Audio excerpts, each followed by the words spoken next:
Unraveling, I'm Dragging, a guide to everyday English.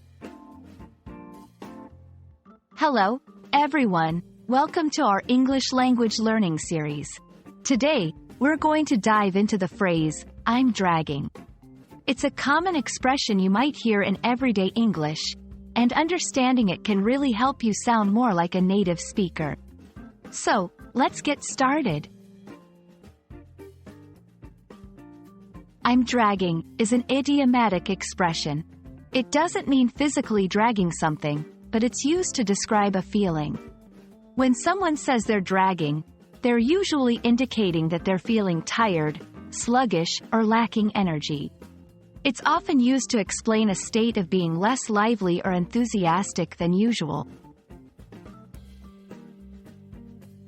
Let's look at how this phrase can be used in daily conversations. 1. After a long day, I'm really dragging today. I had so much work to do. 2. Lack of sleep.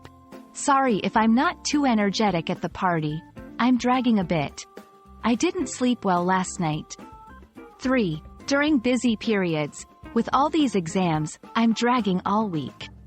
Understanding the context is key. The phrase is informal and best used in casual conversations.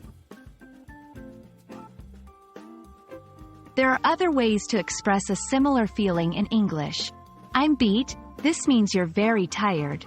I'm burnt out. This is often used when you're exhausted from doing too much work or activity. I'm running on empty. This implies you have no energy left. It's great to know these variations to enrich your English vocabulary. So that's all about the phrase, I'm dragging. Remember, it's all about expressing tiredness or a lack of energy in a casual, conversational way. We hope this video helps you understand and use this phrase more confidently in your everyday English. Thanks for watching, and see you in our next video.